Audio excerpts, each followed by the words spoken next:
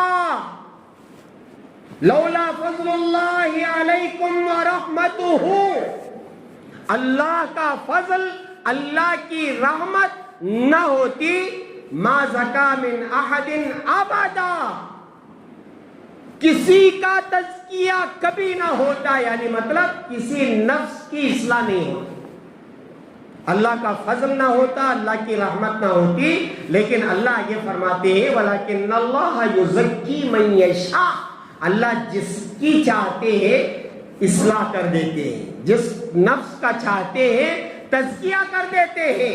جب اللہ کرتے ہیں تو پھر اللہ کے سامنے کیا پھیلانا؟ جھولی پھیلانا ضروری ہے۔ میں کیا، آپ کیا، انبیاء میں سید الانبیاء رحمت دو عالم صلی اللہ علیہ وسلم نے اللہ سے دعا مانگی، اللہم آتی نفسی زکاہا تقواہا وزکیہا انت خیر من زکاہا انت ولیہا ومولاہا۔ اسی کو علماء دعا کرتے ہیں، اللہم آتی نفوسنا تقواہا وزکیہا انت خیر من زکاہا انت ولیہا ومولاہا۔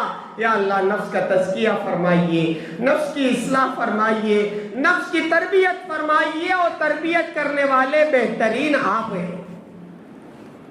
جب یہ تین چیزیں نفس کی اصلاح کے لیے ہے، ذرا ادھر آؤ، ہم رمضان میں پہنچ چکے ہیں الحمدللہ رب العالمین۔ سب سے پہلی چیز ہے نفس کی اصلاح کے لیے اپنی شہوتوں کو کنٹرول میں رکھنا۔ میں نے کچھ شہوتیں بیان کی، اس کے علاوہ اور بھی شہوتیں ہیں، ان کو کنٹرول میں کرنے کے لیے رمضان بہترین موقع ہے، بہترین موقع ہے۔ آنکھوں کو آپ کنٹرول میں کریں، روزے سے ہے، روزہ صرف یہ نہیں ہے کہ بھوکا رہ جانا، نہیں، اپنے آنکھوں کی حفاظت، اپنے کانوں کی حفاظت، یہاں تک کہ اپنے تصورات کی، خیالات کی حفاظت، برے خیالات نہ آئیں، بری بات نہ ہو، برا سننا نہ ہو، برا دیکھنا نہ ہو۔ اور پھر یہ جو شہوتیں ہیں، جیسے میں نے کہا کہ کپڑا بھی ہے، پین بھی ہے، چپل بھی ہے، اور پرس بھی ہے، اور زیورات بھی ہیں، اور پتہ نہیں کیا کیا ہے، اسے ذرا کنٹرول میں رکھیے۔ بعض لوگوں کو بہترین کپڑے پہننے کی عادت ہے، شرٹ ہے، پینٹ ہے، پتہ نہیں کیا کیا ہے۔ میں آپ سب سے یہ گزارش کرتا ہوں، یہ کوئی حکم نہیں ہے، کیا ہے، جب آپ ڈیوٹی میں رہیں، آپ ڈیوٹی کا لباس پہنیں، ٹھیک ہے، لیکن جب آپ فارغ ہو جائیں اپنی ڈیوٹی سے تو میں آپ سے یہ گزارش کر لیتا ہوں، بہت دل کے ساتھ، پیار کے ساتھ، محبت کے ساتھ، آپ جھبا اور شرعی جسے کہتے پاجامہ، یہ پہنے رمضان میں۔ جب آپ مسجد میں، بالکل یہ نہیں کہہ رہا ہوں کہ آپ شرٹ پینٹ نہ پہنے، یہ نہیں، میری گزارش کو آپ سمجھیں۔ جب آپ اس لباس میں آئیں گے تو آپ سچ مانیں، سچ مانے، آپ کے جسم میں ایک ایسی کیفیت پیدا ہوتی ہے جس سے آپ خود بخود شہوتوں کو کنٹرول میں کر لے سکتے ہیں۔ ایک تصور آئے گا کہ میں جبہ شریع میں ہوں، رمضان ہے، روزے سے ہوں، آپ ویسے ہی کئی گناہوں سے بچ جائیں، کریں گے انشاءاللہ۔ تو شہوتوں کو کنٹرول بہت جلد آپ رمضان میں کر سکتے ہیں، اس کی عادت کر لیں رمضان میں۔ پھر اس کے بعد رمضان کے بعد انشاءاللہ اللہ تعالیٰ جب دعاؤں کے ساتھ اور پھر عبادتوں کی کثرت کے ساتھ ہم نفس کی اصلاح چاہ رہے ہیں تو اللہ تعالیٰ فضل فرمائیں گے، یہ ایک چیز۔ اور دوسری چیز کیا ہے، میں نے کہا عبادتوں کا بوجھ۔ اب عبادتوں کا بوجھ کیسے ڈالیں گے؟ آپ جو نمازیں پڑھ رہے تھے، اگر نہیں پڑھ رہے تھے فرائض، تو سب سے پہلے فرائض کی پابندی کریں، پوری کوشش یہ کریں کہ تکبیر اولیٰ کے ساتھ مسجد میں نماز پڑھیں، پانچوں نماز، پھر اس کے بعد تراویح ہے، پھر اشراق ہے، چاشت ہے، اوابین ہے، تہجد ہے، اور پھر صلاۃ التسبیح ہے، اور پھر تلاوت۔ بٹھائیں اپنے آپ کو اور بٹھا کر کے قرآن مجید کی تلاوت نفس سے کروائے. بیت کو پڑھو جی، دوسرے کو نہیں، اپنے آپ کو. روزانہ پڑھ رہے تھے 1 صفحہ 2 صفحے پاؤ پارا، رمضان میں ذرا اضافہ کریں، اس پر بوجھ ڈالیں، نفس پر تلاوت کا بوجھ. ذکر و اذکار نہیں کرتے تھے، عصر کے بعد فجر کے بعد جب موقع ملا بیٹھ کر کے ماشاءاللہ سبحان اللہ بھی، الحمدللہ بھی، اللہ اکبر بھی، لا الہ الا اللہ بھی، استغفار بھی، درود شریف بھی، جو آپ ذکر کر سکتے ہو بیٹھ کر کے کچھ زیادہ ذکر کریں. تلاوت میں اضافہ، ذکر میں اضافہ، نمازوں میں اضافہ. تو پھر کیا ہوگا؟ ادھر روزے سے ہیں آپ، جب روزے کے ساتھ عبادتوں کا بوجھ پڑے گا تو نفس کی اصلاح ہوگی. اور پھر آخر میں دعاؤں کے ذریعے سے اپنے نفس کی اصلاح کروانا. اللہ سے خوب مانگو. دیکھو افطار کے وقت، تہجد کا وقت ایسا ہے، سحری سے پہلے یا سحری کے بعد، سحری کے وقت میں دعائیں، یہ ہر سال ہر رات اللہ تعالیٰ دعاؤں کو قبول کرتے ہیں تہجد کے وقت میں. اب ہم سب سحری کے لیے اٹھتے ہیں تو ذرا پہلے اٹھ کر کے 2-4 رکعت تہجد پڑھ کر کے اللہ سے مانگنا. جو مانگنا ہے آپ اللہ سے مانگیں، تہجد میں مانگے. افطار کے وقت میں دعائیں قبول ہوتی ہے. ہاں، جو مانگنا ہے اللہ سے مانگ لو. یہ مانگنے کا وقت ہے. اللہ دینے کے لیے تیار بیٹھے ہیں، مغفرت کرنے کے لیے بہانے تلاش کر رہے ہیں. یہ مبارک مہینہ ہے، مبارک مہینہ ہے. یہ 3 کام اگر ہم رمضان میں کریں گے اور اللہ کی ذات سے یہ امید رکھیں گے کہ یا اللہ میں روزہ اور یہ عبادت اس لیے کر رہا ہوں تاکہ میں نفس کو متقی بنانا چاہتا ہوں، اور پھر متقی بن کر کے تیرے پاس آ کر تیری رضا چاہتا. اللہ مل گیا تو سب مل گیا، اللہ نہ ملا تو کچھ نہ ملا، اللہ ملا سب ملا. ہمارے حضرت بولتے تھے اللہ اللہ بولنے آتا ہے کسے؟ اللہ بولے تو رب دیسے کر دو. اللہ فوراً سامنے آ جانا. اللہ، بات سمجھ میں آ رہی؟ زندگی اسی لیے ہے کہ ہم اللہ کو پالے اور پھر رسول اللہ کو پالے. یہ ہماری زندگی کا مقصد ہے، اللہ کو پانا، رسول اللہ کو پانا، اللہ کی محبت، اللہ کے رسول کی محبت ہمارے دل میں ہو. پھر دیکھیں زندگی ہماری کیا مزیدار بن جاتی ہے. اس مقصد کے لیے ہم روزہ رکھیں، تراویح پڑھیں، اور پھر صدقہ اور خیرات، نیک کام جو کر سکتے ہو آپ کریں. نفل کریں گے فرض کے برابر، فرض کریں گے 70 فرض کے برابر. اس لیے میرا عزیزو، ایک ایک لمحے کو غنیمت جان کر اس میں نیکیاں حاصل کرنے کی کوشش کریں اور اللہ کی رضا حاصل کرنے کی کوشش کریں. دعا فرمائے کہ اللہ تبارک و تعالی ہم میں سے ہر ایک کو تقوی نصیب فرمائے. اللہ تعالی ہم میں سے ہر ایک کے نفس کی اصلاح فرمائے. اللہ تعالی ہم میں سے ہر ایک کو اپنی رضا نصیب فرمائے.